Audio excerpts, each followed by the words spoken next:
आपके संसदीय क्षेत्र की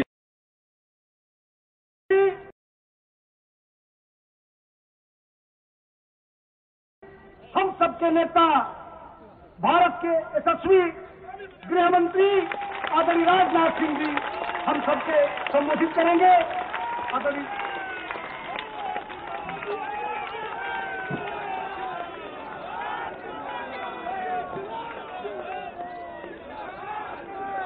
भारतीय जनता पार्टी के क्षेत्रीय अध्यक्ष श्री उपेंद्र दत्त जी शुक्ल और हमारे भारत सरकार के पूर्व मंत्री श्री श्री राम जी चौहान और अभी अभी जिनका आप भाषण सुन रहे थे, ऐसे जुझारू बगल की संसदीय क्षेत्र के सांसद श्रीमान जगदंबिका पाल जी और आपके लोकप्रिय सांसद, और मैं बहनों भाइयों आपको बधाई देना चाहता हूं, जिसे आपने यहां से सांसद चुना है शरद त्रिपाठी को, बराबर आपके संसदीय क्षेत्र की आवाज संसद में उठाते रहते हैं। श्री शंत प्रसाद प्रत्याशी, श्री अशोक सिंह जी पूर्वाध्यक्ष, श्री शैलेंद्र जी शाही संयोजक, श्री नित्यानंद जी मिश्र प्रभारी, श्री रमेश सिंह जिला मंत्री, श्री जगदीश चौरसिया जिला मंत्री, श्री हिरण्य प्रकाश मिश्र अध्यक्ष, श्री हरिश्चंद्र जी पांडे पूर्वाध्यक्ष, श्रीमान गामा सिंह जी और इंजीनियर भास्कर जी। इस सभा में मौजूद मेरे सभी सम्मानित बहनों एवं भाइयों, लंबे अरसे के बाद आया हूं ना। यहां आया था कभी कि नहीं आया था? कब आए थे? कब आए थे? बहुत पहले आए थे? आए? अच्छा, चुनाव में। हाँ, ठीक कहते हैं। और कहा हाल है? तो मजे में हुआ सब लोग ना?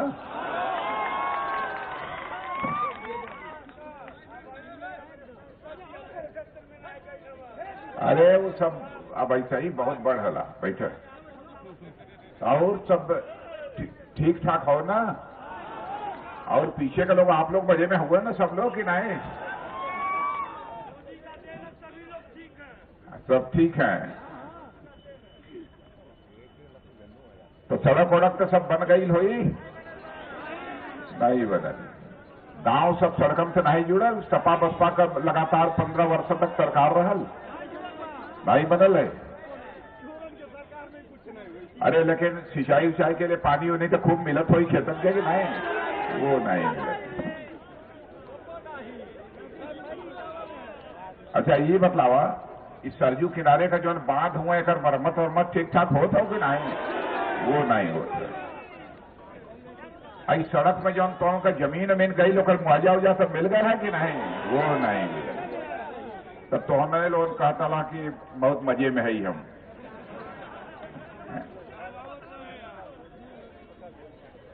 अच्छा ये बताओ, कमरिया पुल जो है वो अप्रोच तो बन गया है, लेकिन आगे का संपर्क मार्ग का निर्माण सब हो गल कि नहीं हो गल? वो नहीं मिला। ये हाल है सपा बसपा। हत्या लूट बलात्कार ये सब तो कुछ नहीं होता, राहजनी रहती हो रहती ना।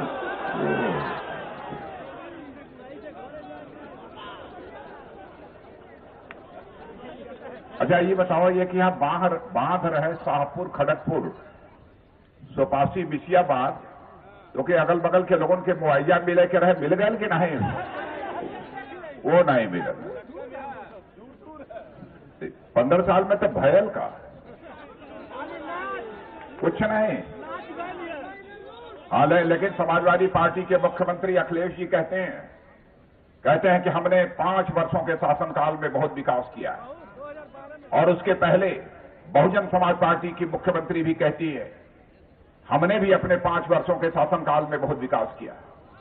लेकिन आपसे मैं पूछ रहा हूं, तो आप सबका कहना है कोई काम नहीं हुआ है।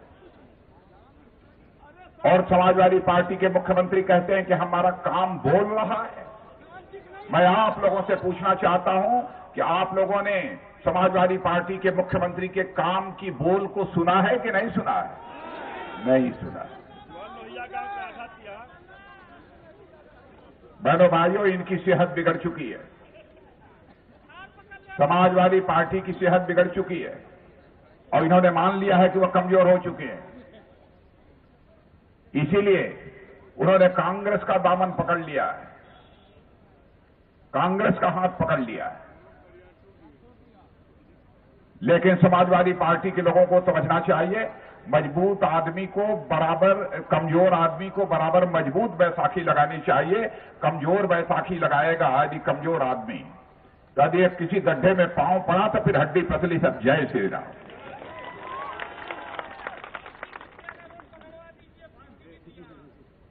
और इतना ही नहीं, जिस कांग्रेस पार्टी का उन्होंने हाथ पकड़ा है, उस कांग्रेस पार्टी के नौजवान नेता जानते हैं ना, कांग्रेस पार्टी के नौजवान नेता को जानते हैं?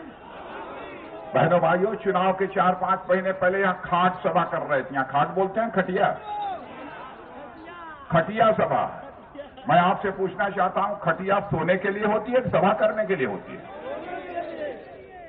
अब वो खटिया पर सभा कर रहे हैं। बहनों भाइयों, मैदान में सभा होते हुए हमने देखा है, ऑडिटोरियम में सभा होते देखा है, हाल में सभा होते हुए देखा है। खटिया पर पहली बार इस कांग्रेस के नौजवान ने सभा कर दिया है। आप लोगों को भले ही खटिया सभा देखकर मजा आया हो, लेकिन बहनों भाइयों, मुझे तो उस बेचारे पर तरस आ रही थी। क्या हो गया इस बेचारे को? चुनाव के 4 महीने पहले इसने खटिया पकड़ ली थी, चुनाव क्या लड़ेगा?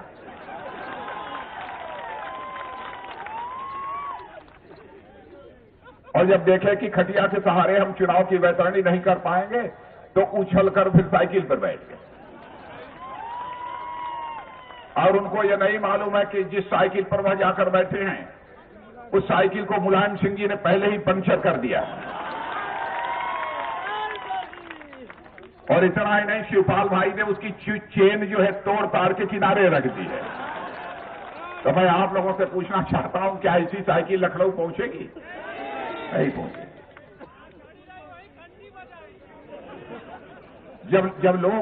जब लोग उनसे पूछते हैं कि भाई ये बतलाओ कि आप तो दावा बहुत करते हैं, कहते हैं दावा तो जरूर मैं करता हूं कि बहुत विकास किया है और मैं करना चाहता था, लेकिन क्या करें, हमारे पापा ने नहीं करने दिया, हमारे चाचा ने नहीं करने दिया। बहनों भाइयों, क्या ऐसा ही मुख्यमंत्री चाहिए? कुछ नहीं किया। लेकिन यह बताइए, बिजली तो 24 घंटे जरूर आती है। नहीं, ये पीछे के लोग, आप लोगों के यहां बिजली आती है कि नहीं भैया? और जो सड़क पर खड़े हैं, आप लोगों के यहां बिजली आती है कि नहीं? देखिए, वो लोग भी बतला रहे हैं, इधर आती है बिजली नौजवानों।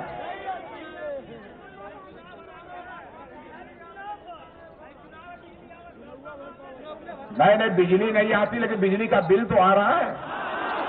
अरे तो मजा लीजिए, कुछ न कुछ तो आ रहा है। लानत है ऐसी हुकूमत को। बिजली नहीं आती तो रात को लड़कों की पढ़ाई कैसे होती है? लालटेन, पढ़ाई नहीं होती। ढिबरी, क्या कहते हैं? ढिबरी।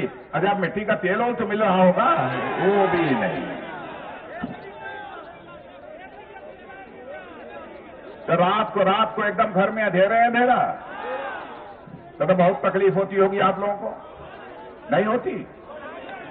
दिन भर के थके हारे काम करने के बाद जब आप घरों में जाते होंगे, न तो आप घरवाली का चेहरा देख पाते होंगे, न घरवाली आपका चेहरा देख पाती हो। नहीं तो उसके बाद करते क्या है आप? बहुत हालत खराब है। और दीजिए सपा बसपा को, बहुत हालत बिगड़ी है। अच्छा, यह बताइए, आप लोगों का कर्ज वगैरह किसानों के ऊपर जो फसली ऋण वगैरह था, माफ हो गया ना? वो भी नहीं। तो मेरे बहनों भाइयों, मैं आपको यकीन दिलाकर जाना चाहता हूं, जिस दिन भारतीय जनता पार्टी की सरकार बन जाएगी, 15 दिनों के अंदर एक कलम की नोक और एक बूथ स्याही से सारे किसानों का फसली ऋण माफ कर दिया जाए।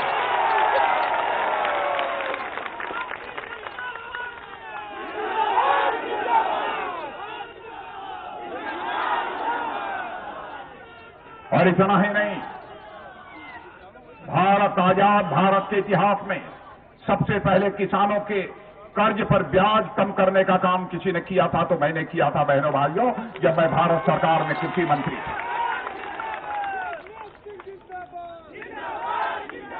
उसके पहले 12 से लेकर 18% ब्याज 2003 के पहले किसानों को देना पड़ता। अटल जी के पास गया, निवेदन किया, उन्होंने कहा कि राजनाथ सिंह आरबीआई के चेयरमैन से बात करके फैसला करिए।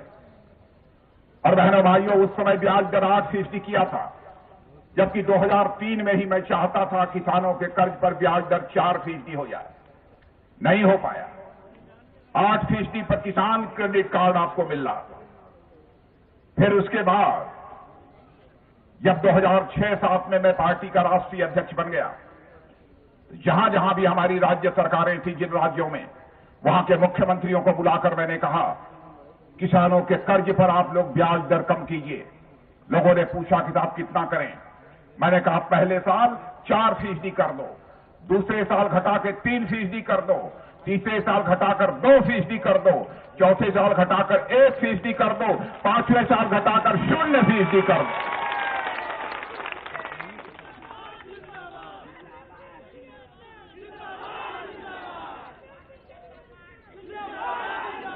और बहनों भाइयों, मैं यह भी कहना चाहता हूं,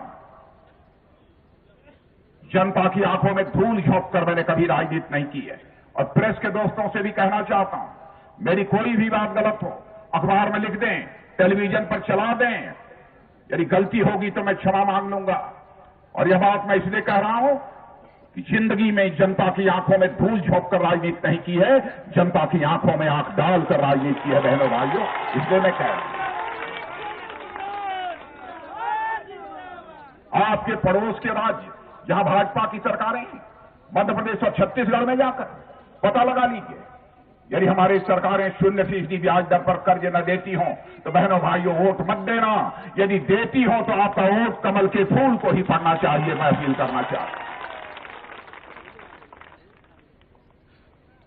और यह भी हम लोगों ने फैसला किया है, जितने भी गरीबों की बेटियां हैं, ग्रेजुएशन तक, कक्षा 14 तक उनकी पढ़ाई फ्री में होगी।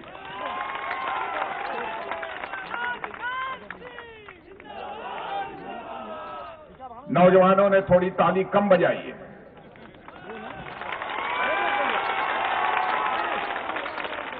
अब नौजवानों ने ताली बजाई है, इसलिए कक्षा 12 तक इनकी भी पढ़ाई फ्री में होगी।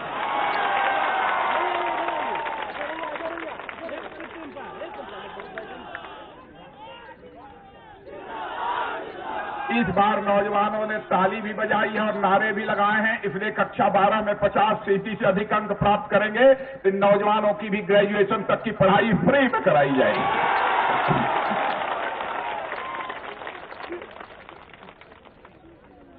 चलेगा? दौड़ेगा? अच्छा ये बताइए, घर में बेटी पैदा होती है तब ज्यादा खुशी होती है कि बेटा? अरे आप बड़े चतुर हो गए। खजनी के लोग बड़े चालाक हो गए लोग। लेकिन हम जाना थे, हम गाँव का रहे वाला है, कोनो विदेश से नहीं है। ईमानदारी से बतलाओ बच्चा, बतलावा कोई एक नौजवान ईमानदारी से। बहनों भाइयों, मैं जानता हूं, गांव में मैं भी रहा हूं, आज भी गांव में जाता हूं। मैंने देखा है कई गरीबों के परिवार, बेटी पैदा होती है जैसे लगता है घर में नानी मर गई हो। बेटा पैदा होता है, थालियां बजती हैं, नगाड़े बजते हैं, भोज होती है, दावत होती है। क्यों? इसलिए गरीब मां बाप को लगता है कि हमारी बेटी तो हमारे परिवार की लाज है। कहां से मैं पैसा पाऊंगा कि इस बेटी की मैं पढ़ाई लिखाई कराऊंगा? कहां से मैं पैसा पाऊंगा कि इसके हाथ पीले करूंगा, यानी इसकी शादी करूंगा? लेकिन हम लोगों ने इस समस्या का समाधान करने का फैसला कर लिया है। जो ही गरीब परिवार में बेटी पैदा होगी, सरकार उसके नाम से 50,000 रुपए का विकास पत्र खरीदेगी।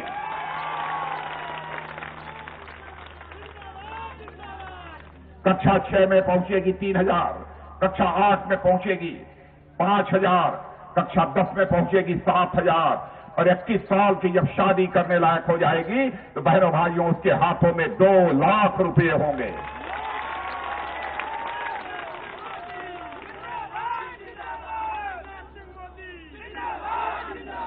बहनों भाइयों, हम बेटी को परिवार का बोझ बनकर जिंदा नहीं रखना चाहते।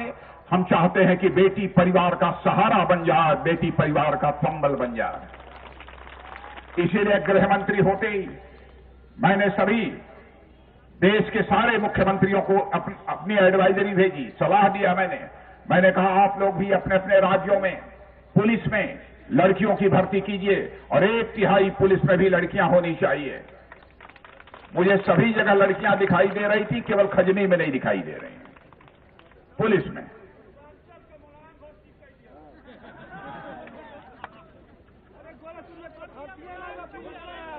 क्या क्या किया है?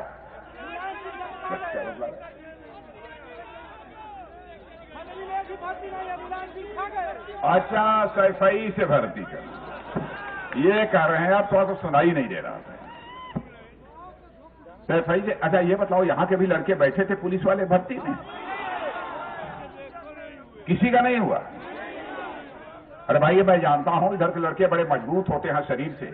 मैं यहां विश्वविद्यालय में जब पढ़ता था तब भी मैंने देखा लड़के सवेरे और शाम को सड़कों पर दौड़ते थे कि हमको पुलिस के भर्ती में भाग लेना है।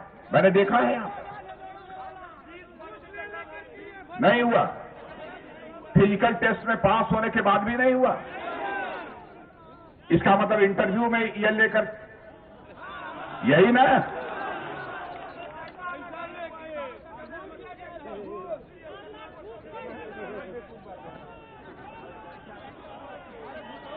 मेरे नौजवानों सुन लो, भारतीय जनता पार्टी की सरकार बनने के साथ ही जो पुलिस में भर्ती होती है और इंटरव्यू में धांधली होती है और जो सिक्का चलता है चांदी का, हम लोगों ने फैसला किया है जो फिजिकल टेस्ट में पास होगा उसका सिलेक्शन होगा, इंटरव्यू समाप्त कर दिया जाए।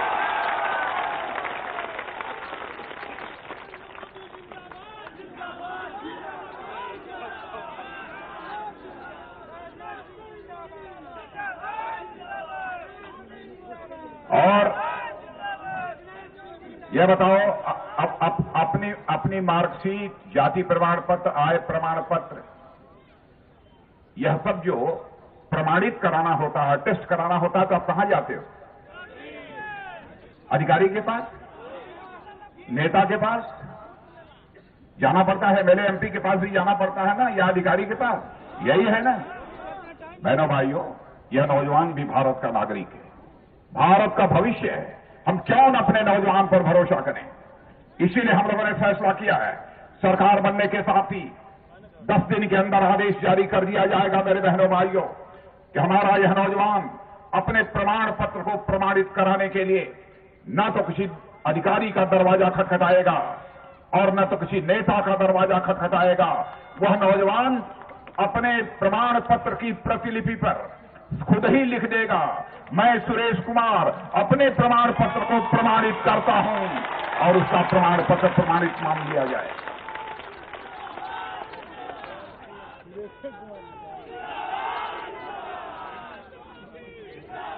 और ज्यों ही नौकरी मिलेगी, नौकरी मिलने पर लेकिन ओरिजिनल तो दिखा दोगे ना?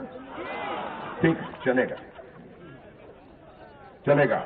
अच्छा ये बतलाओ कि समाजवादी पार्टी और बहुजन समाज पार्टी के शासनकाल में रोजगार तो खूब मिला होगा? नहीं, कुछ नहीं। हम लोगों ने तय किया है अधिक से अधिक नौजवानों को रोजगार देने की कोशिश करेंगे। कैसे देंगे? सबको सरकारी नौकरी नहीं दे सकते। हम लोगों ने तय किया है कि हम नौजवानों को 2 महीने, 4 महीने, 6 महीने की ट्रेनिंग देकर उनके अंदर हुनर पैदा करेंगे।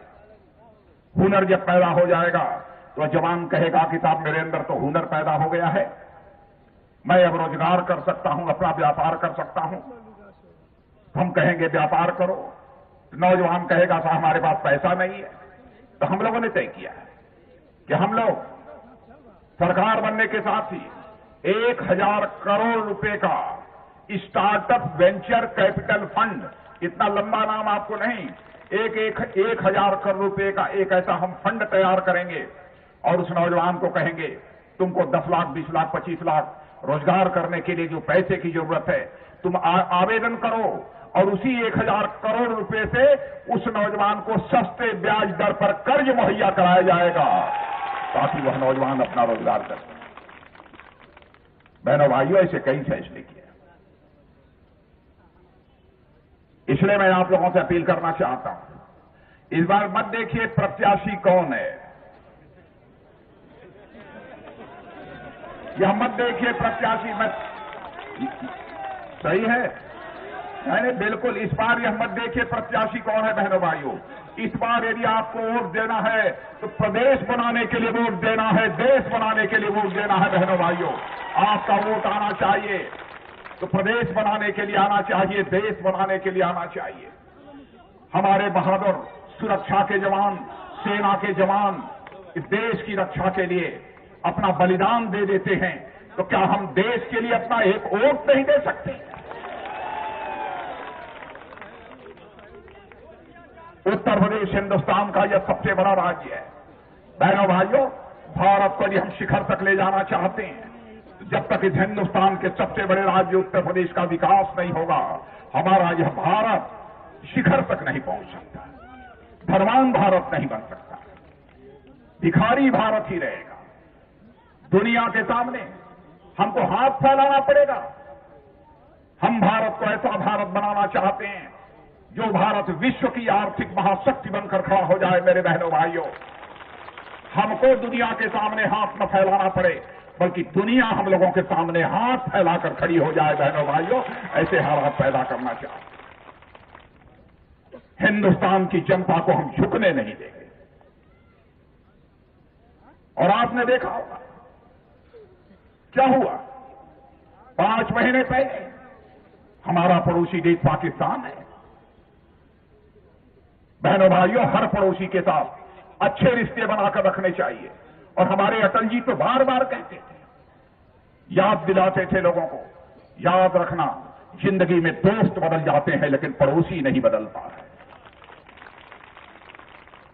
हम लोगों ने भी अपने पड़ोसी पाकिस्तान के साथ बराबर अच्छे रिश्ते बनाकर रखने की कोशिश की, लेकिन पाकिस्तान है, अपनी हरकतों से बाज नहीं आता।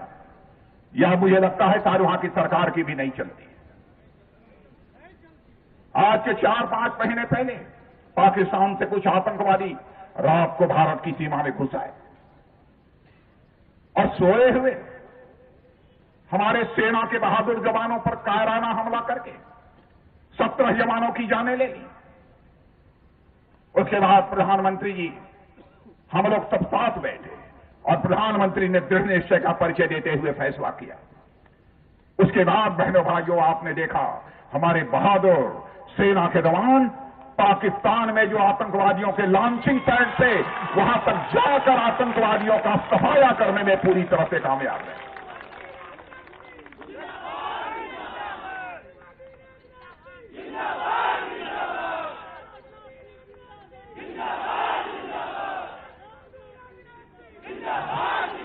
बहनों भाइयों, भारत कभी विस्तारवादी नहीं रहा है।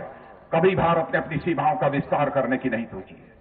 भारत ने कभी दुनिया के किसी देश पर आक्रमण नहीं किया है। भारत कभी आक्रमण का भी नहीं रहा। फिर भी भारत के साथ ऐसी हरकत, जो कुछ भी करना पड़ा है मजबूरी में करना पड़ा है। और पाकिस्तान से तो मैं चाहता हूं ऐसी हरकत पाकिस्तान के द्वारा अब न हो, ताकि फिर से ऐसी हरकत करनी पड़े। हर देश की संप्रभुता और स्वायत्तता बनी रहनी चाहिए, यह भारतीय जनता पार्टी की सोच है। लेकिन इस बार तो साफ साफ संदेश सारी दुनिया को चला गया, भारत किसी को छेड़ता नहीं है, लेकिन जो भारत को छेड़ता है उसे भारत छोड़ता नहीं है। मेरे बहनों,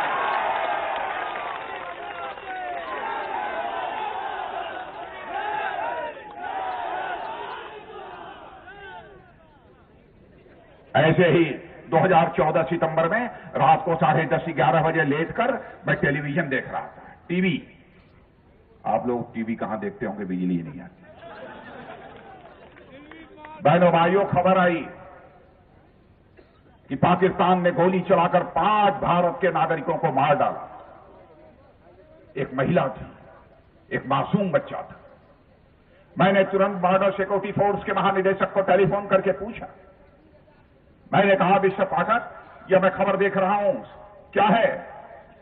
उन्होंने कहा, सर खबर सही है, बहुत ही दुखद है। मैंने कहा, हमारी फोर्स ने क्या किया? उन्होंने कहा, साहब हमारी फोर्स ने 16 बार पाकिस्तान को सफेद झंडे दिखाए और यह परंपरा चली आ रही थी पहले से। मैंने कहा, पाकिस्तान ने क्या जवाब दिया? उन्होंने कहा, साहब पाकिस्तान ने भी कोई जवाब नहीं दिया और यह भी कहा कि अब 17वीं बार हम लोग एक बार साहब और झंडा दिखाना चाहते हैं। मैंने कहा, मेरा आदेश है, अब 17वीं बार सफेद झंडा नहीं दिखाना है और आज से आगे तक के लिए हमारा यह आदेश है, दोबारा आदेश नहीं करूंगा। पहली गोली तो भारत की तरफ से नहीं चलनी चाहिए, लेकिन एक गोली भी उधर से चलती है तो भारत की गोलियों को गिना नहीं जाना चाहिए। बहनों भाइयों, हालात बदल गए।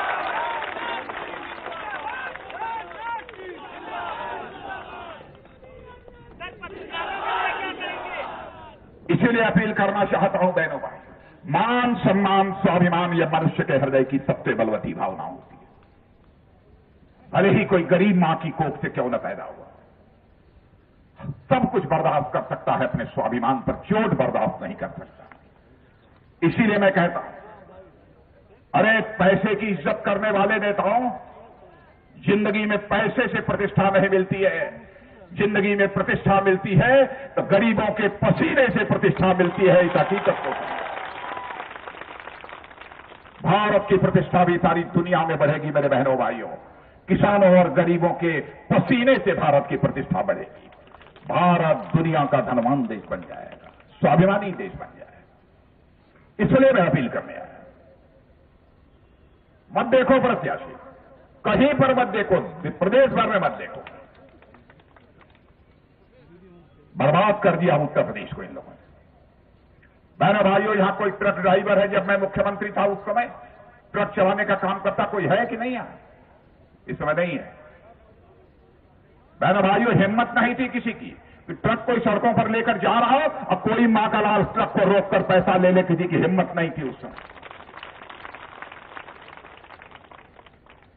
क्या हालात हो गए? आपका धान याद है, कुछ पुराने लोग यहां मौजूद हैं, आपके धान की खरीद मैंने कराई थी कि नहीं कराई थी? मैं बुजुर्गों से पूछना चाहता हूं, ये क्यों नहीं धान खरीद करा सकते? मैं जानता हूं क्यों धान की खरीद कराई थी।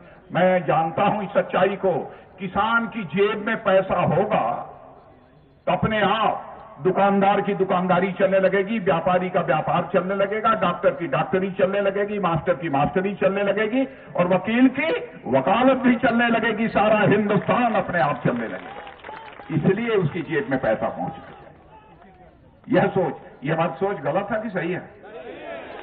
देश का सबसे बड़ा उत्पादक, सबसे बड़ा उपभोक्ता, सबसे बड़ा ग्राहक यदि कोई है तो हिंदुस्तान का किसान है। इसलिए मैं आप लोगों से अपील करने आया। भारत को हम लोग समझते हैं, प्रदेश को हम लोग उत्तर प्रदेश को समझते हैं। मेरे भाइयों, यदि दिल की बात हमसे कोई पूछे तो भारतीय जनता पार्टी उत्तर प्रदेश को केवल उत्तम प्रदेश नहीं बनाना चाहती, हम बल्कि उत्तर प्रदेश को सर्वोत्तम प्रदेश बनाना चाहते हैं। आपका समर्थन चाहिए।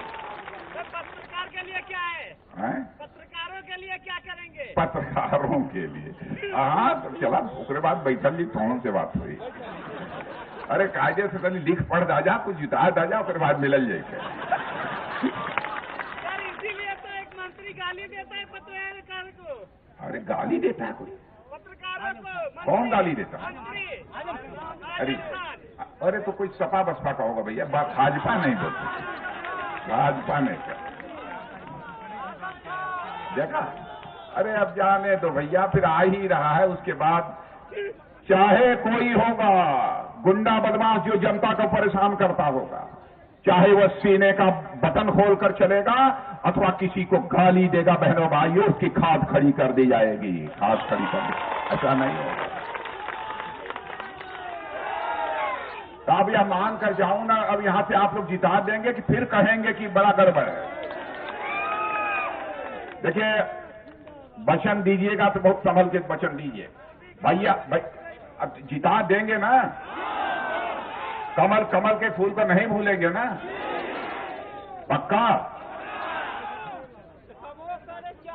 कहां वो सौरभ त्रिपाठी भैया, ये लोग कहते हैं जिता दे, तो जितौले के बाद फिर एक आध बार घर से लेके आई बार में कि नहीं कब। अच्छा, ये कहता हूँ 2-4-10 महीना में कबो एक आध बार हम आ जाए, कहा हो सन प्रसाद, ठीक बा ना। अदानी सरकार के बने जाते अब देश में तनिको दुविधा नहीं है, इतना मान ला जाता हूं, बने जाते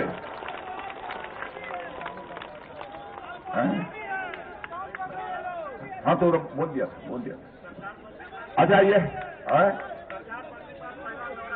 हाँ, अच्छा मेरे बहनों भाइयों जी, मैं दोबारा आना चाहूंगा जीतने के बाद, तो फूलों की मोती हार पहनकर अपना स्वागत कराने के लिए नहीं आना चाहूंगा, बल्कि शीश झुकाकर आप सभी का अभिनंदन करने के लिए आना चाहूंगा, आप सभी का स्वागत करने के लिए आना चाहूंगा।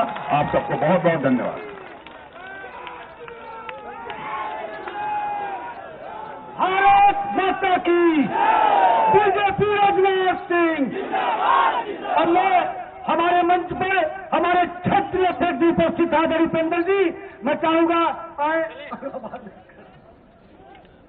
भारत के यशस्वी गृह मंत्री, पूर्वांचल की माटी के सपूत माननीय राजनाथ सिंह जी ने आप सबसे संत प्रसाद को जिताने की अपील किया है।